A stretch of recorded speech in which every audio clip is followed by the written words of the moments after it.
Oh my god man, ini yang komenin Reno 8T 5G banyak bener bre. Pada ngerasa mahal gitu. Padahal mahalnya itu ya worth it sih menurut gua. Dari desain handphonenya aja udah beda jenis cuy. Sama kayak seri AD-nya yang lebih duluan rilis tapi kita nggak pernah review-review nih. Yaitu si Oppo Reno 8T 5G 4G sorry ya. Yang berada di kelas smartphone MediaTek Helio G99 punya. Apakah sama bagus kayak kakaknya?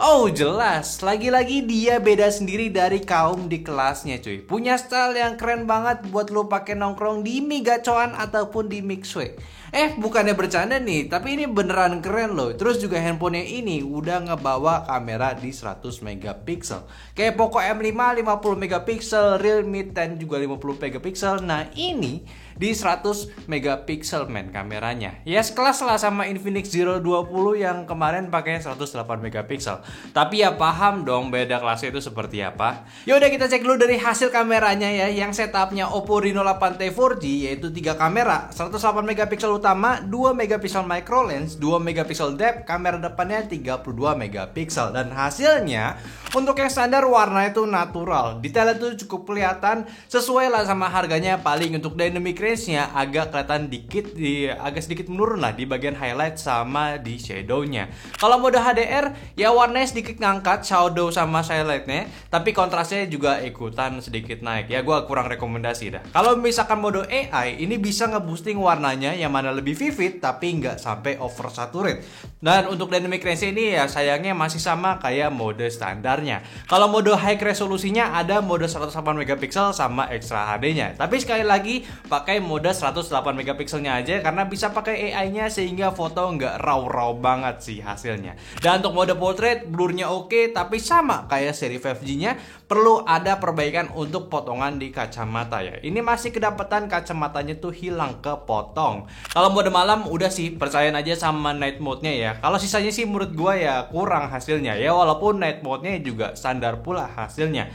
Dan di micro lens ya ini mode foto-foto buat seruan-seruan aja. Kalau kamera depan udah cukup juga bagusnya, kalian cek aja hasilnya itu seperti apa. Kalau di video depan belakang rekam video itu di Full HD 30 fps dan hasilnya kamera depan itu udah oke banget stabilizernya, cuma warnanya agak redup aja dan sedikit bluish ya untuk buat balance-nya. Terus kalau kamera depan ya sebelum Gary jelasin, ini dynamic-nya sih menurut gua agak kurang ya.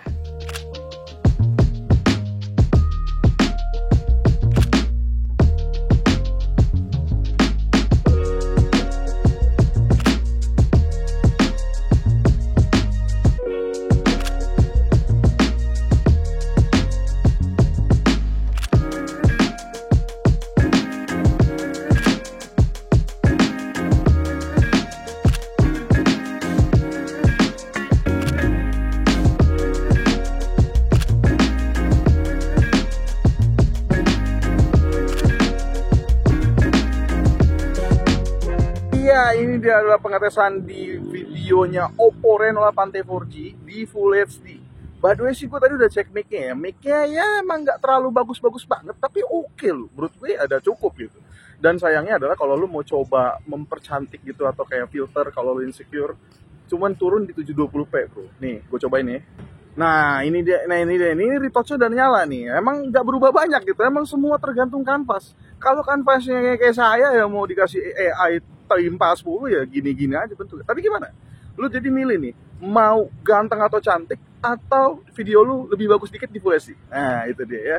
Gimana hasil tesnya? Menurut gue sih kameranya udah oke buat di kelasan A3 to mid ya. Cuma ya namanya pakai chipset G99 ya pasti nggak bakalan sewah chip di atasnya yang lebih mahalnya.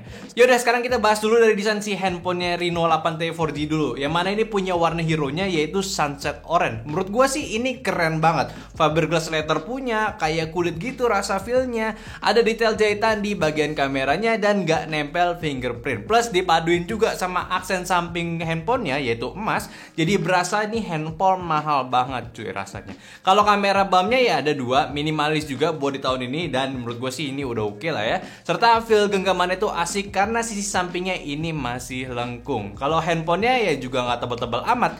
cuma di 7,85 mm aja, dan bobotnya itu di sekitaran 183 gram aja. Ini nggak bikin capek ataupun pegel kalau ditahan lama, masuk kantong pun juga enak, udah oke lah ini handphone. Kalau tombol-tombolnya ya udahlah sama kayak handphone lainnya, jadi gua nggak bakal bahas lagi ya. Si handphone G99 ini yang lagi-lagi dibawa si Oppo dengan style yang menurut gue ini lebih baik, walaupun ya balik lagi untuk style ini selera ya. Kalau urusan desain ya layarnya ini udah punch hole pula, tapi sayangnya ada di kiri. Kalau dagu ini memang agak sedikit tebal, ukuran layarnya ya di 6,43 inci, pakai panel AMOLED di resolusi Full HD Plus dan pakai Gorilla Glass 5. Kalau segi layar udah enak banget buat dipakai apa aja, gaming, nonton pun udah enak banget. Udah standar handphone zaman sekarang juga, cuma ya masih di 90 Hz sama kayak temen-temen ya, nggak sesmooth di 120 Hz ya kalau pakai buat scrolling. Ya sebenarnya masih nggak masalah selama game di G99 itu belum stabil di refresh rate 120 Hz. Plus untuk handphone ini pun juga udah ada e-care, biar lu kalau pakainya lama itu tetap nyaman. Dan di Oppo Reno 80 4G ini pun juga cuman ada pilihan memori sama storage satu aja, yaitu di 8GB untuk RAM-nya dan 256 untuk storage-nya. Dan ini pun spek tertinggi buat di kelas G99 saat ini.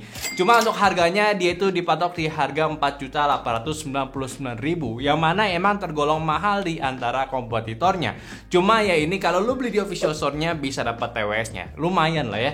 Kalau mau yang lebih murah ya udah jelas cari di toko lain aja yang lebih jelas, pasti harganya itu juga bakalan lebih bersahabat. Dan out of the box-nya si handphone ini udah pakai ColorOS 13 dengan Android 13 juga. Dan karena udah pakai RAM 8GB, udah pasti buat multitasking-nya dan performa overall-nya itu lebih tinggi dibanding G99 yang masih pakai 4GB RAM-nya. Dan gak usah ditanya, performanya pun juga sama aja kayak seri 5G-nya. Udah dapat fluency gitu lah, gue lupa sebutannya apa, yang mana ini bakal menjamin handphone lu bakalan lancar dipakai selama 4 tahun terus-menerus. Nah, untuk hasil dari performa sintetisnya, di handphone itu mendapatkan Antutu di sekitaran 390 ribuan. Kalau Geekbench 6 bisa mendapatkan singlenya itu di 730, dan di multinya itu di 2010 poin. Kalau 3D Mark, slingshotnya itu dapat 3826 dan wildlife itu 1300-an. Kalau GFX Bench, semantapatan off-screen ini bisa mendapatkan 28 fps dan T-Rex off-screennya dapat di 68 fps. Serta untuk stabilitas handphone ini termasuk aman ya, stays di pucuk, nggak drop. Nah, kalau untuk permainan game, performanya yang pertama di Genshin Impact ini mendapatkan default settingan di lowest 30 fps dan mendapatkan fps yang cukup oke lah ya, di rata-rata 26 sampai 30 fps. Sedangkan kalau kita naikin settingannya ke medium 60 fps, ini bisa mendapatkan rata-rata di 35 sampai 42 fps. Dan penggunaan baterainya selama 15 menit ini cuma makan 56% doang. Dan untuk suhunya di bagian belakang itu sekitaran 43 dan depannya itu di 42 untuk tertingginya. Yang mana kalau misalnya kita tes di game ini, ya sebenarnya paling nyiksa sih kita nggak bakal pakai ultra ya, karena udah tahu diri aja. Di medium 60 fps ini motion blur mati, ini jelas Reno 8T yang ini berhasil buat maksimalin G99 ini buat gonta-ganti combo juga nggak ada masalah. Palingan emang sempat drop ya ke 32 beberapa kali, tapi ya kayak cuma sedetik aja dan itu pun nggak terlalu ganggu. Layarnya juga udah bagus, waifu kalian terlihat lebih indah, cuma ya emang agak sedikit anget ya waktu coba siksa si handphone ini ya, tapi masih nggak terlalu mengganggu sih. Overall experience Genshin di handphone ini udah cukup lah, bukannya outstanding. Kalau di game Mobile Legends default settingannya dapat di high 60 fps, mendapatkan FPS rata-rata di 60 fps. Kalau kita naikin settingannya di high 60 fps, ini bisa mendapatkan di 35 sampai 42 fps aja. Untuk penggunaan baterai selama 12 menit ini cuma makan 4% doang, dan suhunya tertingginya itu di 37 di bagian belakang dan depannya itu di 37 juga. Dan untuk buat game MOBA analog ya sebenarnya udah gak ada keluhan sama sekali. Layarnya udah emang bagus, malah bisa manjain mata buat grafik high, lebih terasa high-nya gitu ya. Dan karena ini game enteng ya udah pasti nggak panas, ini cukup adem juga. Selanjutnya untuk game Wild Rift, ini dapat settingan medium 30 fps. Ini mendapatkan fps rata-rata di 60 fps. Sedangkan kalau kita naikkan settingannya ke super high 60 fps, ini bisa mendapatkan rata-rata yang sama, yaitu di 57 sampai 60 fps. Penggunaan baterai bermain selama 18 menit itu cuma makan baterai sebesar 6% doang, dan suhu tertingginya di bagian belakang itu di 37 dan di bagian depan di 36 derajat Celcius.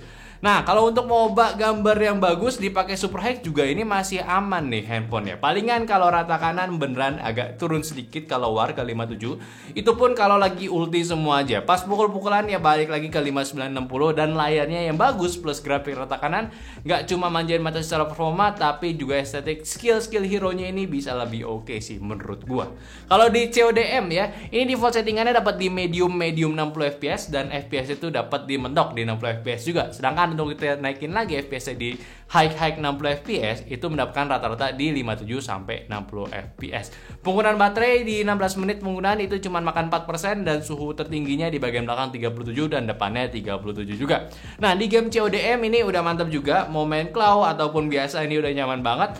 Dan sebenarnya di settingan medium sama high nggak ada bedanya sama sekali, kayak usage GPU, CPU juga nggak beda jauh. Kalau main game ini mungkin bisa pakai medium aja biar lebih hemat baterainya sedikit gitu ya. Tapi ya high juga udah nggak apa-apa juga. Toh yang nggak ada bedanya, push rank pakai handphone ini ya udah rekomen lah. Lanjut, konektivitas di handphone ini udah jelas banget karena pakai G99 ini masih pakai 4G punya.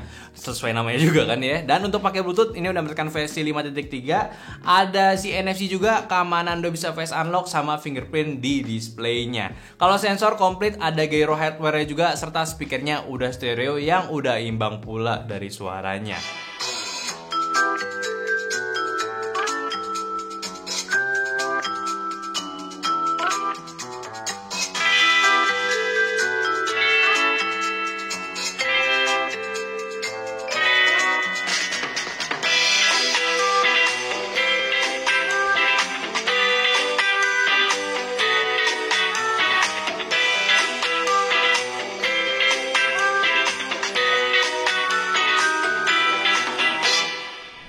Nah, untuk baterai ini mendapatkan kapasitas di 5000 mAh, udah besar, udah standar ke handphone lainnya, dan pengecasannya pun udah mendapatkan di 33 watt super VOOC punya yang bisa ngisi ya selama 1 jaman. Jadi langsung aja kesimpulannya, jelas ini handphone ya untuk kaum mending sih ini bukan banget ya, apalagi kalau kita dari harganya. Cuma kalau gue boleh bilang ini handphone versi sempurnanya untuk kelasan di chipset G99. Yang udah jelas kalau kita bahas secara teknis, chipset ini bukan untuk performa kameranya, tapi untuk performa gamingnya. Jadi jelas emang belum ada handphone G99 yang bagus banget untuk di segi kameranya. Cuma untuk di G99 sendiri di handphone Oppo Reno 8T 4G ini ya udah bagus banget. Apalagi di racikan 8GB ya udah jelas terbaik untuk si SoC-nya. Ya kita juga udah coba kan yang 4G, ujung-ujungnya cuma di pemakaian kasual aja. Dan kelebihan dari handphone lain, si Oppo Reno 8T 4G ini yaitu jelas pertama dari desainnya. Menurut gue ini oke banget ya, bagus banget.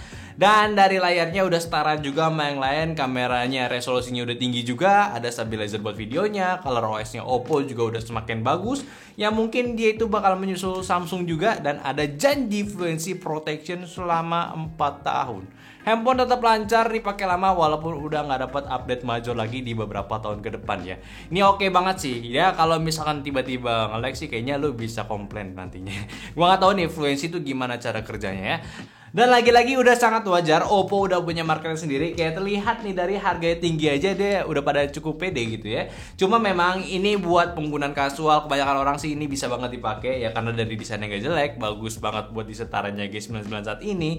Serta performance RAW-nya untuk di kelasnya tergolong kenceng juga cuy. Ya saran gue sih ya walaupun nih Oppo nih udah berani harga tinggi karena pede gitu emang barangnya bagus, ya kalau bisa sih turunin sedikit lah ya. Biar bisa raih market lebih luas lagi gitu. Kalau misalkan di harga 4 juta aja nih ya, ini fix ini terbaik banget gitu. Kalau di harga sekarang ya terbaik untuk orang yang punya budget lebih aja sih kalau menurut gua. Tapi apakah worth it? Ya jelas ini worth it ya kalau lu punya budget lebih. Oke, mungkin aja lu pembahasan gua dari Oppo Reno 8T 4G. Tolong bantu juga share video ini ke teman-teman kalian yang lagi cari handphone baru. Gak terlalu mahal ya walaupun ini cukup mahal di kelasannya. Dan jangan lupa dikasih pendapatnya di kolom komentar sama like video ini kalau kalian suka, dan follow semua sosial media kita yang ada di Instagram, TikTok, Facebook, dan Discord yang semua linknya ada di deskripsi. Dan terakhir sampai jumpa di video nyantai selanjutnya. Bye bye.